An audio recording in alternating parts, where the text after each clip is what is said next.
Welcome back to Fred Achando Analysis, ladies and gentlemen. Lawyer Danstan Omari is a very controversial lawyer. He's one person who speaks his mind, and he has been a thorn in the flesh to the Ruto Gachagua administration. In fact, ever since the inception of this government, he has become one of the worst critics of President Ruto. He started by accusing President Ruto of abandoning the Nyamira people in his appointments. And he said that he was going to criticize him because he thought that the decision was informed by the mere fact that the former Interior Cabinet Secretary, Mr. Fredrick Otieno, did not support Ruto's bid to become the president. And he also added that it was also motivated by the fact that the former Chief Justice David Maraga nullified the Ruto victory in 2017. And then recently, you saw him becoming the first whistleblower when there was an alleged attempted arrest of Mr. Matiang'i in the middle of the night, where he claimed that there were over 200 contingent of the elite squad of the GSU department that came to harass Mr. Matiang'i in his current home. So lawyer Danstan Omari is one person who never see eye to eye with President William Samoei Ruto. So today, the president was addressing leaders in Nakuru, and he took that opportunity to answer to Raila. Because recently the president invited and hosted a group of opposition elected members of parliament. There were 30 members from the Jubilee section that promised to work with Mr. Ruto. Then later, he met 9 members of the ODM party, who also said that they recognize that Ruto is the president at a time when the Azimio coalition is saying that they don't recognize the legitimacy of President William Ruto. So Raila criticized the move, and some of the members who visited William Ruto will be ousted from the party. So President Ruto took an opportunity to attack Raila Amolo Odinga on his position not to accept or to allow his members of the party to meet President William Ruto. Just take a look. Waambie asanteni sana wale wamechaguliwa kama MCS, wabunge, magavana, maseneta, sisi wote tuliochaguliwa. Wananchi wamemaliza sehemu yao, wametupatia nafasi ya uongozi. Ile imebaki ni sisi kuungana na kupanga kazi pamoja, tuweze kutimiza yale tulikubaliana na wananchi wa taifa letu la Kenya. Saa hizi sio nafasi ati ya viongozi tena. Tuanze kupanga vyeo, mambo ya viongozi atapata nini, kiongozi atapata nini. Sasa ni wakati wa kupanga mambo ya mwananchi. Na mimi nataka niwaeleze viongozi wote wa Kenya, all the leaders in the Republic of Kenya, kila kiongozi ambaye amechaguliwa, ruhusa tumepata kutoka mwananchi. Wakati mwananchi alienda kupiga kura, alitupatia ruhusa ya kupanga mambo ya maendeleo na mambo ya kubadilisha Kenya.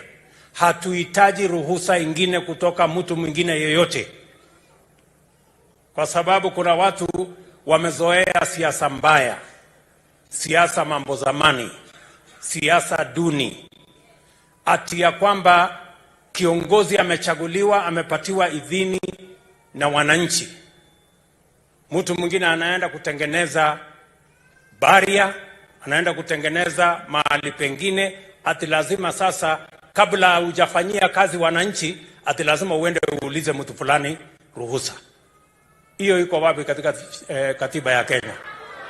Kuna mpango kama hiyo?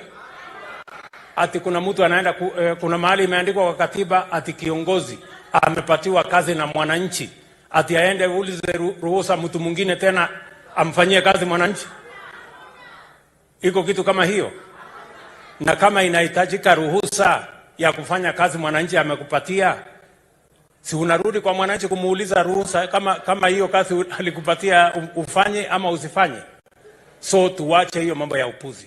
Na mimi na... Now, in his statements, William Samoei Ruto is very sarcastic. He's saying that the elected leaders from the MCA to the members of parliament, women rep, all the way to the presidency, they have been given a mandate by the people. And he is chiding Raila, telling him that he is not an elected leader, he can wait for 2027. That is what he's telling Raila.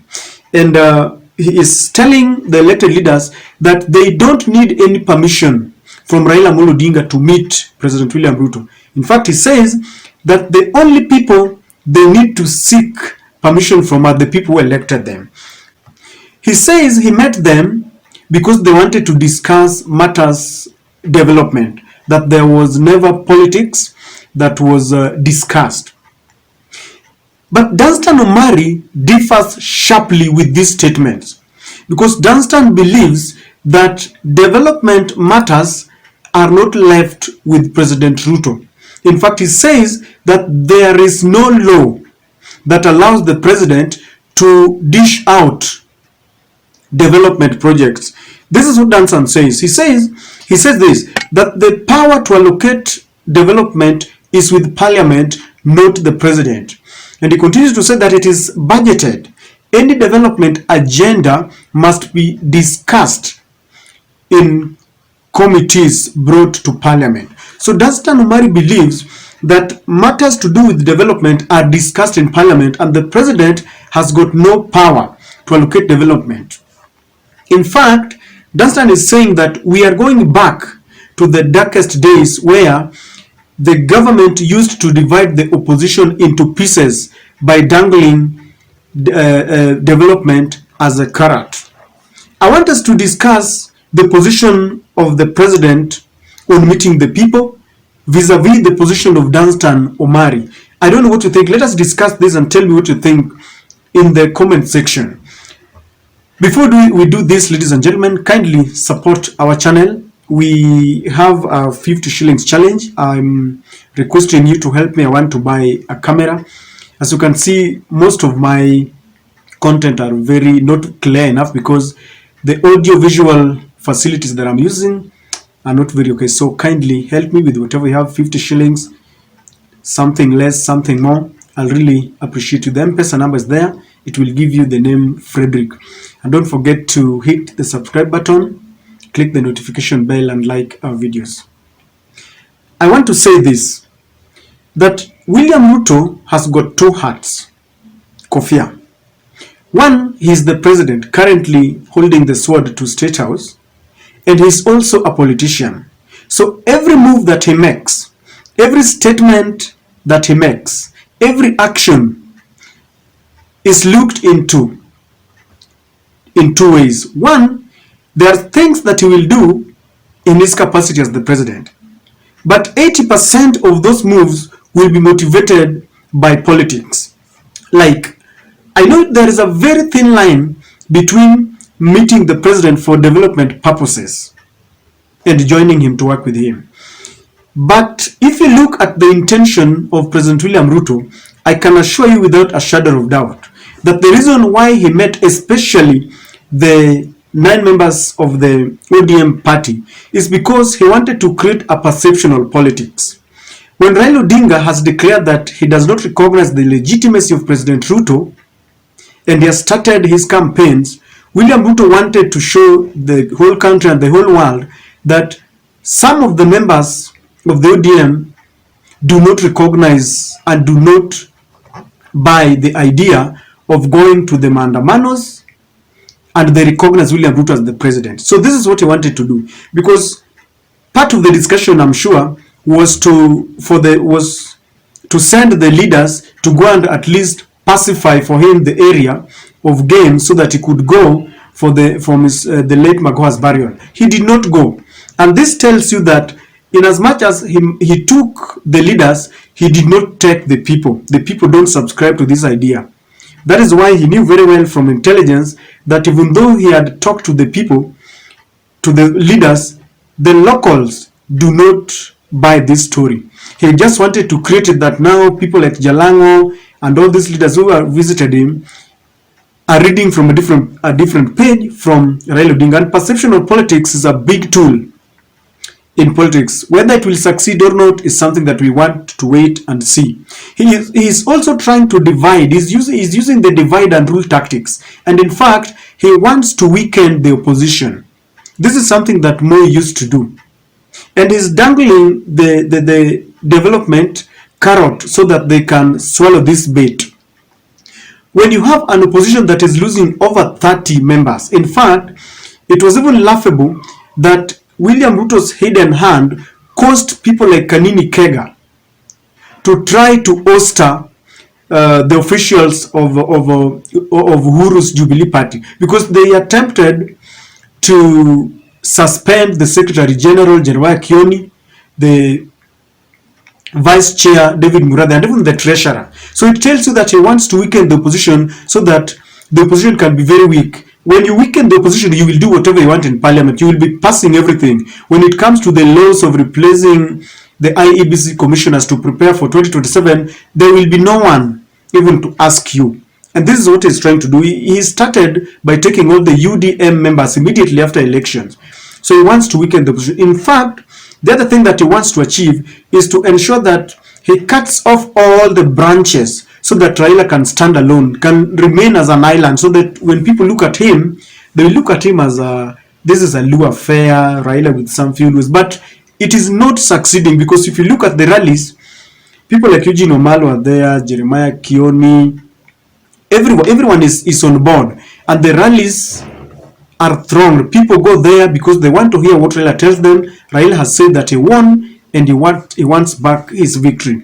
And this is the reason why I'm telling you that we must read his actions with a lot of scrutiny. Between Danstan Omari and President William Ruto, who do you believe? Do you believe Ruto has got the key to dish out development matters, development projects to people? Or do you believe that Danstan Omari, as a lawyer, is speaking the truth, that every development project has been entrenched in the constitution and they are discussed in committees? If it is something to do with maybe medication and hospitals, there are committees that will be dealing with that, the medical committees. So which of the two is speaking the truth? And do you think William Ruto is genuine by saying that he met the leaders in State House just to discuss development matters? Do you think it was devoid of politics? If you ask me, it was more of a political agenda than development. In fact, there are rumors, unconfirmed, that he paid them 50 million each. The reason why doubting President William Ruto when it comes to dishing out money is very difficult. He's been very philanthropic. When he was campaigning, I used to see him. He meets Mama Mboga 1 million shillings. He meets the Boda Boda 1 million shillings. In fact, today he paid rent to some hawker in Nakuru worth 1 million shillings. So when I hear rumors that he has paid and he has bought the loyalty of some members of parliament, I would easily pick that rumor because he has done it before. So ladies and gentlemen, the war and the supremacy battle between President Ruto and Danstan Omari will continue, because Danstan Omari is representing most of those people who are not reading from the same page with President William Samoei Ruto. I don't know what you think, but I think we need some order. The era of the president calling out some leaders to dish out development should end, because what about if some leaders don't want to meet him? What will happen? Does it mean that if you don't meet them in State House, then the people whom he represents will miss out on development matters? I think we should have equitable distribution of development, because all Kenyans are taxpayers. I don't know what you think, ladies and gentlemen, but that is my take.